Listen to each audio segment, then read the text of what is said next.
Bonjour à tous et à toutes et bienvenue dans le podcast de l'agence Toonnet. Je m'appelle Georges, je suis expert web, je fais du web depuis plus de 30 ans.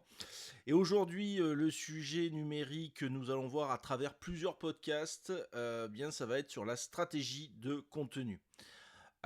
Qui est vraiment essentiel normalement pour attirer, engager vos audiences, améliorer votre SEO, soutenir vos objectifs commerciaux.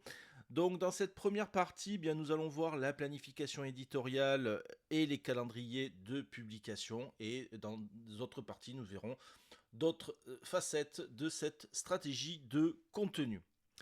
Avant de commencer, merci aux gens qui écoutent cette émission au format podcast ou qui la regardent sur YouTube. Quel que soit le choix que vous faites, vous avez fait le bon choix. Et merci de suivre cette émission. N'hésitez pas à vous abonner pour suivre l'actualité digitale. Donc nous allons commencer effectivement par la planification éditoriale. Donc normalement, ça consiste en quoi? Ça consiste à définir des types de contenus que vous allez créer, leur fréquence de publication et les thèmes que vous allez aborder. Souvent, moi, je tombe sur des clients. Ah oui, tiens, je veux mon site web.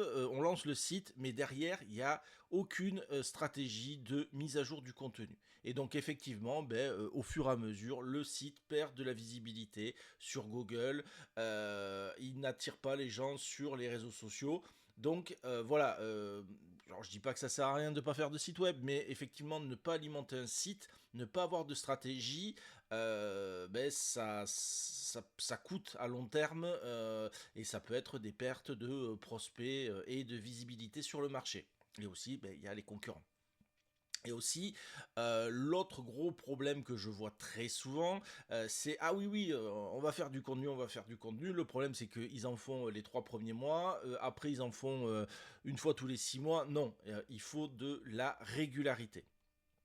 Donc, la première chose qu'il faut faire pour une planification éditoriale, ça va être de définir les objectifs de contenu. On a toujours, il faut le plus important, première chose, définition des objectifs. Donc, est-ce que c'est des objectifs commerciaux Est-ce que ça va vous permettre d'augmenter votre trafic, générer des leads, améliorer la notoriété de la marque? Est-ce que ça va plutôt être des objectifs d'audience? Voilà. Comp- Comprenez les besoins et les intérêts de votre audience pour créer un contenu qui leur apporte de la valeur. Donc ça, voilà, il va falloir d'abord vous fixer des objectifs. Ensuite, la deuxième étape, ça va être d'identifier votre audience cible. Alors pour ça, il va falloir créer des personas. Alors il y aura, c'est sûr, un podcast sur les personas, mais en gros, un persona, ça va être une représentation détaillée de votre segment de marché. Par exemple, ça peut être l'étudiant, ça peut être le professeur, ça peut être les femmes jeunes, la mère de famille, voilà. Donc effectivement de créer une fiche qui va inclure différentes informations démographiques, les intérêts, les comportements, les besoins spécifiques, et donc qui va vous permettre de cibler votre audience. L'autre élément dans cette identification de votre audience cible, ça va être les recherches de marché. Donc c'est pareil, utiliser des outils de recherche de marché pour comprendre les sujets, les formats de contenu qui intéressent votre audience. Si par exemple vous ciblez des jeunes, Facebook, c'est peut-être pas le meilleur réseau social. TikTok, ça va commencer déjà à être, on va dire, un channel que vous allez pouvoir effectivement cibler et qui va être intéressant pour vous. La troisième partie de la planification éditoriale, ça va être de choisir les types de contenus. Par exemple, si c'est des articles de blog, ça effectivement, ça peut être idéal pour le SEO et pour partager des informations approfondies. Si par exemple, vous travaillez pour quelqu'un qui est dans les cosmétiques, effectivement, faire des articles de blog pour expliquer l'intérêt de tel type de crème, tel usage, voilà, ça peut être effectivement, ou pour tel type, par exemple, de peau, ça va être effectivement le meilleur type de contenu. Vous allez aussi avoir les vidéos qui vont être efficaces pour engager de l'audience et présenter des démonstrations ou des témoignages. L'autre type de contenu qui existe, c'est les infographies, hein, qui peuvent être utiles pour visualiser des données complexes de manière attrayante, hein. Comme on dit, une image peut valoir 1000 mots. Vous pouvez aussi organiser des webinaires, hein, qui sont parfaits, hein, pour être honnête, pour l'engagement et la génération de leads. Un autre type de contenu qui est maintenant de plus en plus utilisé, effectivement, c'est la publication sur les réseaux sociaux, hein, qui permettent effectivement de maintenir l'engagement et la visibilité de votre marque. Alors ça, tous ces types de contenus, on y reviendra très certainement dans la partie 2. Mais voilà, ça c'est les types de contenus effectivement que vous devez identifier et effectivement identifier par rapport à votre channel et par rapport à vos personas. Et donc de se dire, ben voilà le type de contenu que les gens attendent et voilà pour quel type d'objectif, hein. Bien sûr, tout est lié dans la planification éditoriale. Après, il va falloir effectivement que vous définissiez, hein, les thèmes et les sujets. Donc pour ça, eh bien vous allez faire des recherches de mots-clés par rapport au sujet. Donc ça, vous avez différents types d'outils. Par exemple, vous avez le Google Keywords Planners, vous avez SEMrush. Hein. Bon, ça il faut payer effectivement, où il y a Ahref aussi pour identifier les mots-clés les plus pertinents pour votre secteur, les questions les plus posées. Après, pour être honnête, je le répète toujours, Google est votre ami, hein, bon, avec une certaine limite. Mais quand je dis ça, ça veut dire que effectivement, essayez de voir à travers Google quels sont les types de mots-clés qu'il va vous proposer ou les réponses aux questions les plus fréquentes. Voilà, ça va être le style de contenu que vous allez devoir créer. Bien sûr, vous avez de l'analyse de la concurrence, hein. Étudiez le contenu de vos concurrents pour identifier les opportunités de différenciation. C'est pareil, essayez pas forcément de copier votre concurrent, mais essayez de faire mieux et essayez de vous faire différencier par rapport au type de contenu. Parce que il y a de très grandes chances pour que si vous ne faites que du copier, vous ne dépassiez jamais votre concurrent, par exemple sur le moteur de recherche, ou alors sinon effectivement vous pouvez vous faire accuser de plagiat. Là, c'est vrai qu'aujourd'hui, de plus en plus, si vous suivez un petit peu sur les réseaux sociaux, notamment par exemple sur TikTok, c'est ce qui se passe de plus en plus. Vous avez des influenceurs ou des marques qui font carrément du copier-coller. Le problème, c'est que quand l'autre marque l'affiche, ça fait plutôt une mauvaise image pour le copieur. L'autre point pour définir les thèmes et les sujets, ça va être le feedback des utilisateurs. Recueillez des feedbacks de votre audience pour comprendre les sujets qui les intéressent le plus. Et même essayez d'être ouvert.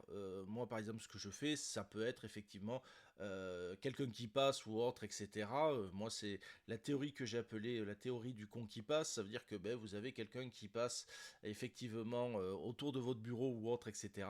Bien, vous allez lui dire, s'il te plaît, est-ce que tu peux regarder? Et la personne, effectivement, va vous donner son avis, puisque c'est un avis externe. Et c'est toujours, n'importe quel avis est toujours bon à prendre. Donc voilà, restez pas dans votre bulle et essayez effectivement d'avoir le maximum de feedback d'utilisateurs autour de vous.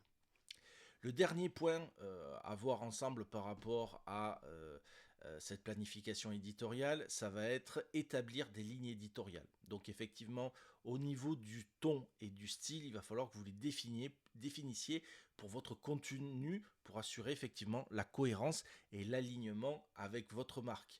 Hein, ça veut dire que si vous parlez avec du je, c'est pas du vous. Le tutoiement ou le vouvoiement, si c'est un ton, on va dire, assez amical ou plutôt un ton très professionnel. Donc tout ça, effectivement, c'est des choses à établir. Alors attention, vous pouvez avoir différents types de tons légèrement nuancés suivant le type de channel que vous utilisez. Par exemple, si vous écrivez un article de blog ou sur un site de marque, vous pouvez avoir un ton légèrement plus décalé, par exemple, sur les réseaux sociaux. Mais c'est pareil, c'est parce que vous allez vous adresser à des personas et à des audiences qui peuvent être différentes. Donc, quand même, voilà, hein, le ton, le style, hein, c'est pareil, hein, si sur votre site vous avez une dominante noire et rouge et que sur les réseaux sociaux c'est une dominante verte et jaune, bon, ça pose un problème. Ça peut paraître simple les conseils que je donne, mais c'est souvent des erreurs que je vois au niveau de mes clients. Pareil, établissez le format et les longueurs, hein, déterminez les formats et les longueurs appropriées pour chaque type de contenu. Est-ce que vous allez plutôt faire des shorts? Est-ce que vous allez faire des contenus beaucoup plus longs? Combien vous allez avoir de caractères par rapport à vos articles? Tout ça, effectivement, il faut le déterminer à l'avance. Parce que ça va calibrer effectivement la manière dont vous allez produire. Hein, si vous dites ben, un article c'est une photo et c'est 400-500 mots, c'est pas la même chose que de faire 1200 mots et oui là effectivement vous allez être obligé de produire peut-être 4 à 6 photos, voilà. Donc tout ça effectivement il faut déjà y réfléchir en amont. Et alors la question qui flash, hein, c'est la fréquence de publication. Hein, établissez une fréquence de publication réaliste en fonction de vos ressources et de la demande de votre audience. Alors c'est pareil, il y a certaines audiences, elles n'ont pas besoin que vous fassiez une publication par jour ou trois publications par jour. Et c'est ce que j'expliquais en début. Le gros problème de beaucoup de clients, c'est ah oui oui, on va publier, oui effectivement ils vont faire le travail les 3 premiers mois et après le reste de l'année ils feront plus rien et à la rigueur ils feront une publication l'année suivante. Le plus important, c'est comme tout, c'est la régularité. Passons au deuxième sujet auquel je voulais échanger avec vous par rapport à cette stratégie de contenu, c'est les calendriers de publication. C'est ce qui va vous aider effectivement à avoir une fréquence de publication correcte et cohérente. Donc, les calendriers de publication, c'est vraiment un outil essentiel hein, pour organiser la création, la diffusion de votre contenu et ça va vous permettre effectivement de planifier à l'avance et à respecter les délais et à maintenir une publication régulière. Donc la première chose, moi le premier conseil que je vous donne, eh bien c'est de choisir un outil de calendrier. Hein. Donc bon, vous avez des outils de gestion de projet, hein, comme par exemple Trello, Asana, Monday.com, bon, pour créer des calendriers de publication, mais vous pouvez aussi utiliser par exemple des calendriers intégrés à votre outil, à votre CMS. Par exemple, sur WordPress, il y a plusieurs plugins qui permettent effectivement d'avoir un calendrier éditorial directement depuis le tableau de bord de WordPress. Mais il en existe pour tous les CMS. Et si vraiment hein, vous voulez pas mettre d'argent, si vous voulez pas mettre de plugins, si vous voulez pas chercher, bon, un petit un Google Sheet des familles, un petit fichier Excel partagé, ça fonctionne aussi très bien. Ça dépend aussi du nombre de personnes que vous allez être pour contribuer. Si vous êtes tout seul, voilà, hein, votre petit fichier Google, ça ira très bien. Et ça peut aussi bien fonctionner pour une équipe. Ça dépend effectivement de vos moyens et de vos possibilités. La deuxième chose, ben, ça va être de planifier les dates de publication.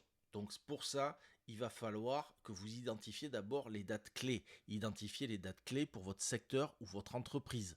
Par exemple, que ce soit des lancements de produits, que ce soit des événements, des périodes de promotion, Noël, Black Friday, hein, voilà. Et publiez votre contenu en conséquence.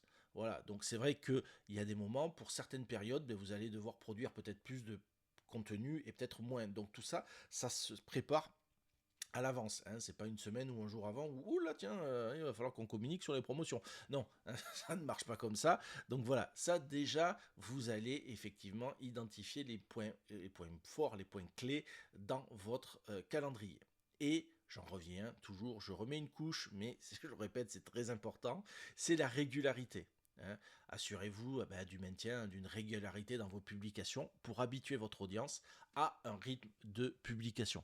Parce que ça n'a aucun effet si une fois tous les 6 mois, il voit apparaître un post. Effectivement, si vous vous rappelez à vos audiences et autres, aux personnes qui vont devenir un peu vos ambassadeurs de marque et autres, etc., vos clients réguliers, récurrents, eh bien oui, la régularité, ça aide.